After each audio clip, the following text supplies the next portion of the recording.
हरि भजन को औटन लगे कपास।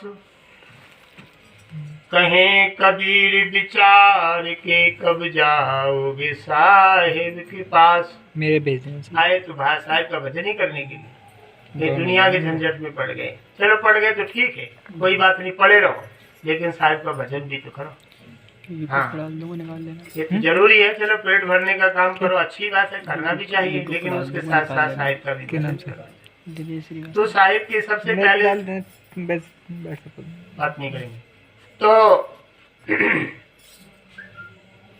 एक संत रहे हैं, कबीर साहब ने उनको नामदान दिया, जिनका नाम नानक। दूसरे संत रहे हैं दादू, तीसरे संत रहे हैं दरिया, और चौथे संत रहे हैं पलटू। नानक, दादू, दरिया और पलटू, 4 संतों को कबीर साहब ने वो शिक्षा दी थी। ये सब बड़े पढ़े लिखे लोग थे, बड़ी साधना करते थे, लेकिन उनको साहिब का देश नहीं मिल रहा था। कौन कौन से देश मिल रहे थे? ब्रह्मा का देश मिल रहा था, विष्णु का देश मिल रहा था, शंकर जी का भी मिल रहा था, और शंकर जी के बाप का भी मिल रहा था। इन लोगों को इन देशों तक की पहुंच मिल रही थी, लेकिन साहिब का देश नहीं मिल रहा था। इसमें ये बड़े दुखी थे, ये नानक, दादू, दरिया, पलटू। तो साहिब मिले, ये बड़ी परेशानी से उस परमात्मा को याद करते थे कि अभी हम मुकाम पर नहीं पहुंच पा रहे हैं। जैसे कोई व्यक्ति अपने घर तक ना पहुंचे तो उसको कैसा लगेगा कि अभी हम अपने घर नहीं पहुंच पाए हैं। तो ये साधना करने वाले नानक, दादू, दरिया, पलटू इत्यादि ये महात्मा लोग बड़े तैयारी में तो थे, लेकिन उन्हें आखिर मंजिल नहीं मिल रही। तो ऐसे ही भटक रहे थे दरिया जी। तो कह रहे थे, हे परमात्मा, जब तू है इस दुनिया में तो फिर आकर के हमारे दर्द को, हमारी परेशानी को तो सुनो। हमें आगे मुकाम नहीं मिल रहा है। तो कबीर साहब को सुमरन करते हुए तो दरिया जी के सामने ही कबीर साहब प्रकट हो गए। हाँ, ऐसा दुखी होकर के रोया और प्रार्थना की। तो दरिया संत के सामने साहिब प्रकट हुए, और साहिब प्रकट हुए तो फिर जो है वार्तालाप हुई, और वार्तालाप होने के बाद तब साहिब ने जो है उनको आगे का मुकाम बताया, साहिब के देश की साधना बताई। साहिब का देश कैसे मिलेगा, साहिब की प्राप्ति कैसे होगी, तो दरिया संत को साहिब ने बताया।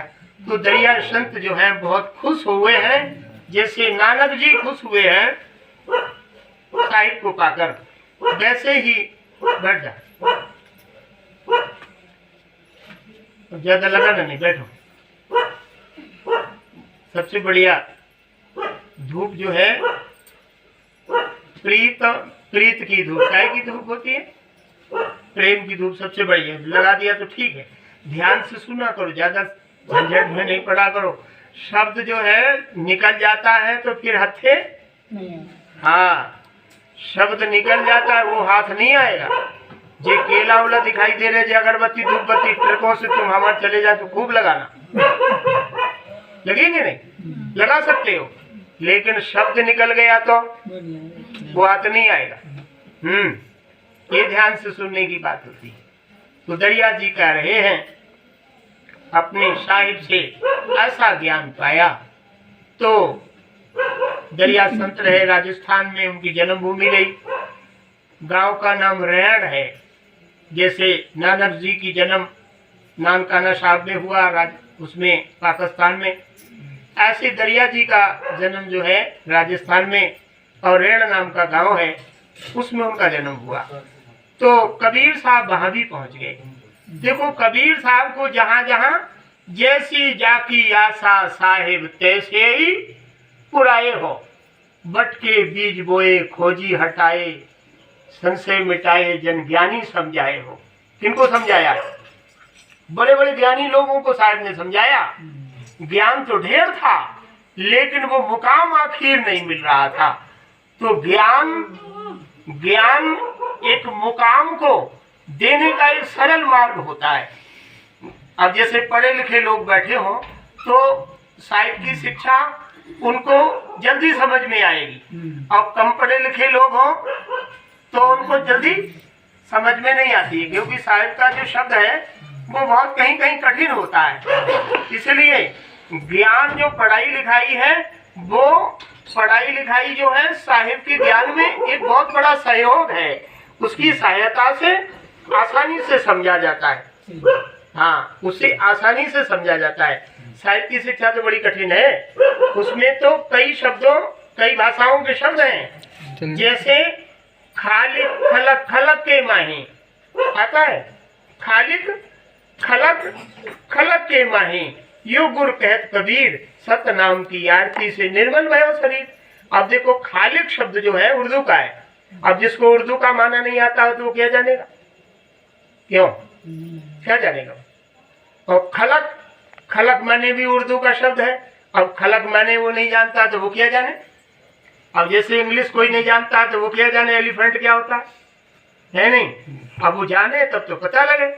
इसलिए भाषाओं का ज्यादा ज्ञान होना चाहिए, तब कहीं वो ठीक से दूसरे को समझा पाता है, और समझने वाला भी अगर उसे ज्ञान है भाषाओं का तो आसानी से समझता है।